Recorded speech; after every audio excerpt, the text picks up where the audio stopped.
Assalamualaikum warahmatullahi wabarakatuh.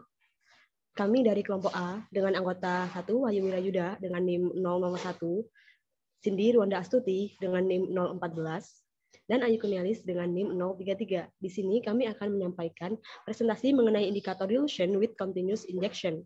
Next. Sebelum masuk pembahasan, di sini kami menyusunnya menjadi beberapa konten. Yang pertama ada introduction.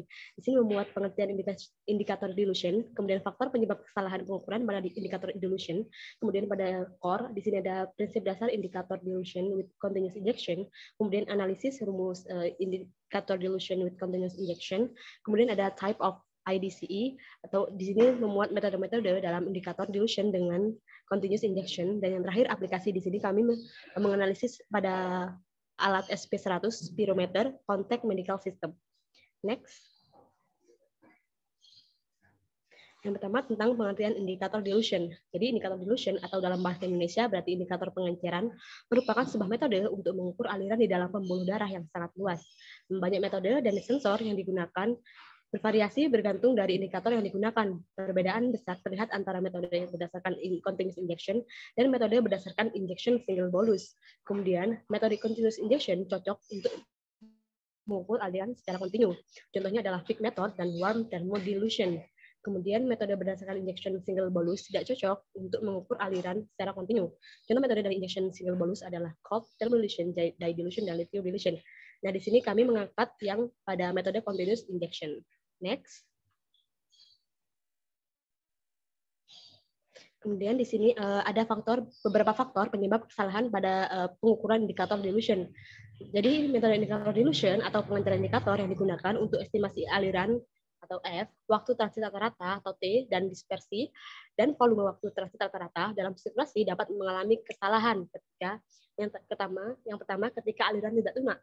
Kemudian yang kedua adalah konsentrasi yang diperoleh dengan pengambilan sampel pada laju yang konstan atau rata-rata waktu daripada laju yang sebanding dengan aliran saat yang melewati lokasi pengambilan sampel atau rata-rata volume.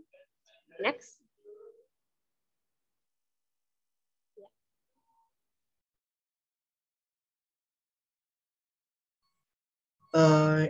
Yang selanjutnya adalah prinsip dasar indikator dilution with continuous injection. Metode indikator dilution melibatkan penyuntikan sebuah indikator seperti dengan namanya, yaitu indikator tersebut dapat berupa sebuah pewarna, termal, larutan garam yang dimasukkan ke dalam darah vena. Kemudian konsentrasinya diukur terus-menerus dalam darah arteri saat melewati sistem peredaran darah. Nah, untuk metode indikator dilution with continuous injection, yang pertama yaitu penyuntikan sejumlah indikator yang diketahui. Ini maksudnya indikatornya diketahui besarannya di satu tempat ke dalam sistem peredaran darah secara kontinu. Nah, ini ada kata-kata secara kontinu.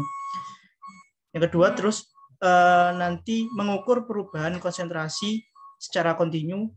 Nah, kemudian nanti membuat kurva perubahan konsentrasi terhadap waktu. Nah, setelah membuat kurva tersebut, akan dapat diperkirakan dengan menghitung aliran darah dengan menganalisa waktu yang diperlukan bergantung pada kurva konsentrasi yang dibuat. Next.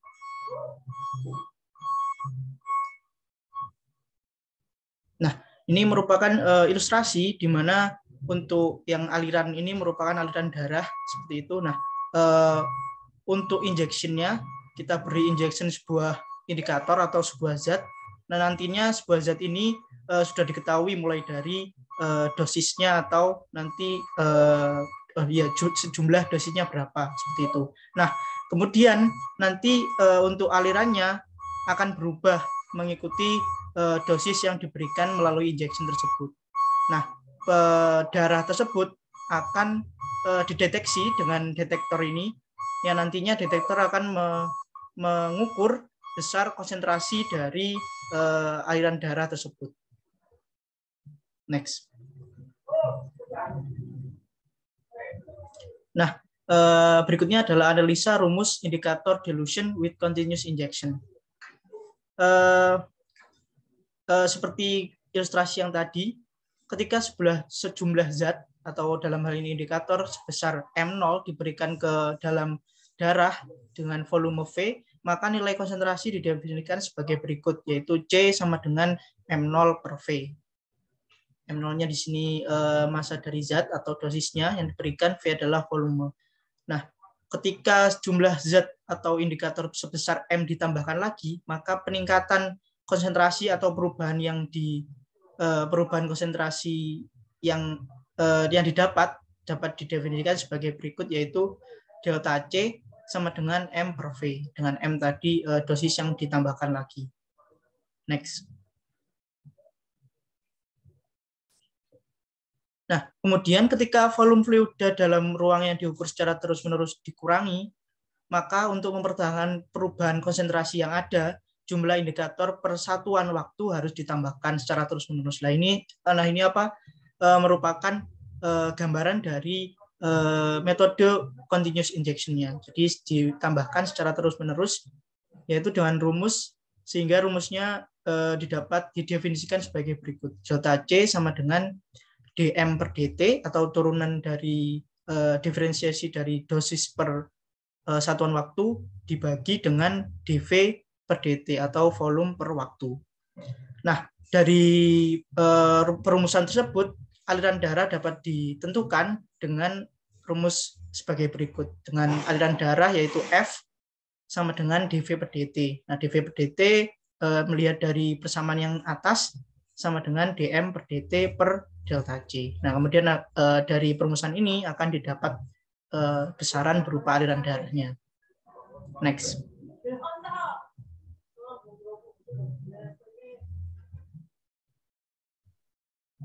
Selanjutnya adalah metode dari continuous method. Ruang lingkup dari aplikasi indikator dilution atau indikator pengenceran untuk mengukur aliran di dalam pembuluh darah itu sangat luas dan banyak metode dan sensor yang digunakan dalam bervariasi bergantung dari indikator yang digunakan. Perbedaan itu terlihat antara metode berdasarkan continuous infusion dan metode berdasarkan injection single bolus. Nah, sudah dijelaskan sebelumnya bahwa metode itu berdasarkan continuous infusion cocok untuk mengukur aliran secara kontinu. Sementara metode berdasarkan injection single bolus itu tidak cocok. Contoh metode dari continuous method itu adalah Fick method dan warm thermodilution, dan contoh pada metode dari injection single bolus itu adalah cold thermodilution dan dilution dan lithium dilution.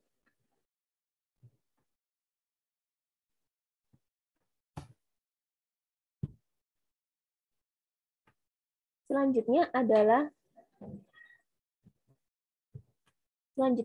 Fick method dan warm thermodilation. Nah, untuk Fick method itu menggunakan continuous indicator infusion karena dalam jumlah besar indikator diinjeksi. Indikator itu harus inert, harmless, dan tidak beracun. Indikator yang memenuhi persyaratan tersebut adalah oksigen. Di metode ini, konsentrasi indikator itu diukur dengan 2 titik. Pertama, titik A, yang beralokasikan sebelum titik injeksi, sementara pada titik B itu berlokasinya tuh di hilir. Namun diasumsikan bahwa konsentrasi indikator konstan, yaitu CA dan CB, di lokasi pengukuran A dan B, maka aliran darahnya itu konstan. Dengan menggunakan beberapa persamaan, maka didapat persamaan sebagai berikut, yang sudah tertera pada PPT ini. Kemudian persamaan dasar untuk Fick method itu adalah didapatkan persamaan seperti ini, di mana P itu adalah blood flow, yaitu liter per min, dan turunan pada massa ini adalah konsumsi oksigen per min, dan CB itu adalah konsentrasi oksigen di arterial liter per min, dan untuk CA itu adalah konsentrasi oksigen di vena, yaitu liter per min. Selanjutnya adalah pemodelan untuk metode Fick. Gambar ini adalah pemodelan Fick method. Dari gambar ini ada 2 pengukuran, yaitu pada titik A dan titik B, di mana A itu adalah upstream dan B itu adalah downstream dengan respek pada situs indikator infusinya. Nah, untuk keuntungan menggunakan metode FIG itu adalah yang pertama merupakan cara yang non-toksik karena indikator itu digunakan dengan oksigen. Kedua, penggunaan kateter yaitu menyebabkan perubahan di cardiac output yang tidak berarti atau dapat dihiraukan. Kemudian ketiga, cardiac output itu harus konstan selama beberapa menit sehingga pemeriksaan itu bisa mendapatkan slope dari kurva untuk konsumsi oksigen. Selanjutnya adalah teknik FIG untuk mengukur aliran darah dari jantung. Ini adalah gambar teknik FIG untuk mengukur aliran darah dari jantung. Yang pertama, darah itu kembali ke jantung dari bagian atas tubuh memiliki konsentrasi oksigen yang berbeda dari darah yang kembali dari bagian bawahnya. Kemudian konsentrasi oksigen itu akan diukur dengan spirometernya. Perbedaan konsentrasi arteri vena itu diukur dengan mengambil sampel melalui kateter yang ditempatkan di arteri dan di arteri pulmonalis.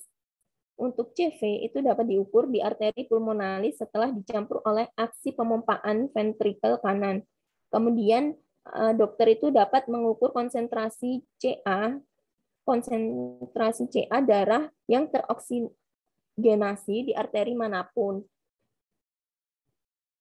Selanjutnya adalah untuk menghitung aliran darah, maka harus mengetahui konsumsi oksigen dari konsentrasi oksigen di pembuluh darah arteri dan pembuluh darah vena. Darah yang kembali ke jantung dari bagian atas tubuh memiliki konsentrasi oksigen yang berbeda dengan darah dari bagian bawah tubuh. Hal ini dapat terjadi karena organ tubuh pada bagian atas dan bagian bawah itu berbeda dalam menggunakan jumlah oksigen. Sehingga pengukuran untuk mengukur konsentrasi oksigen itu dalam pembuluh darah vena tidak akurat di atrium kanan. Maka kita harus mengukurnya di dalam arteri pulmonari pada titik A. Setelah itu darah itu akan tercampur oleh gerakan memompa ventrikel kanan. Sampel darah yang bisa disebut dengan itu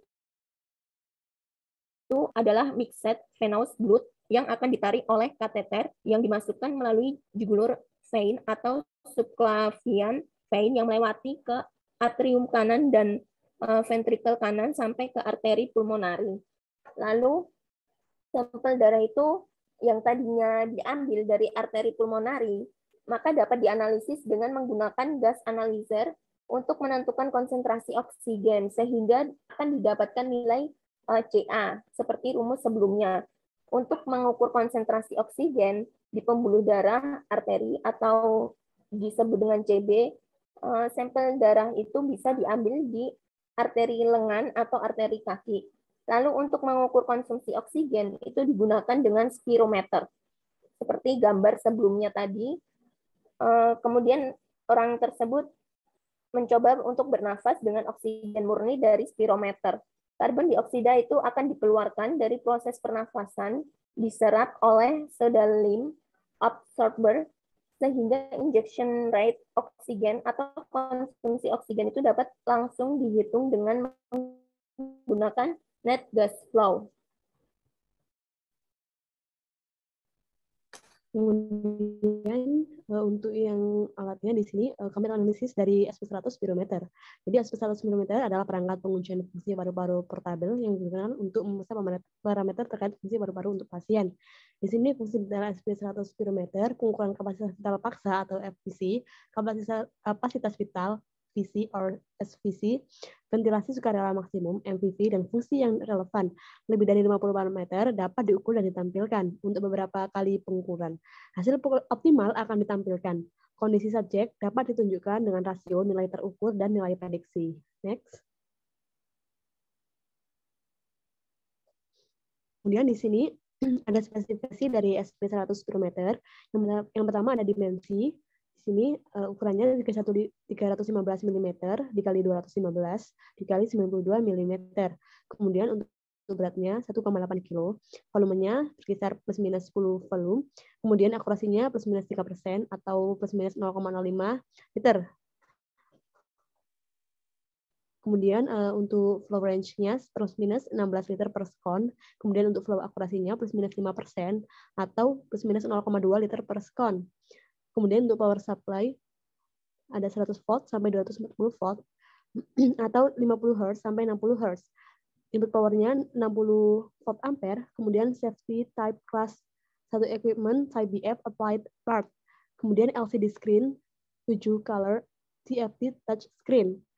Di mana di sini spirometer mempunyai prinsip dasar, yakni pasien menghirup udara di dalam tabung melalui corong selama setiap siklus menghirup dan mengembuskan nafas, napas bergerak ke atas dan ke bawah. Hal tersebut bergantung pada volume udara yang dihirup atau dihembuskan ke dalam atau dari udara ke dalam toples.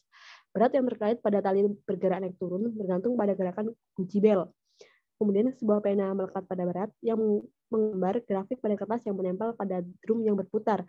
Grafik yang dihasilkan dikenal sebagai kimograf. Next. Ya, berikut adalah daftar pustaka yang kami gunakan untuk menganalisis materi ini. Dan next. Ya, sekian dari kami. Terima kasih. Wassalamualaikum warahmatullahi wabarakatuh.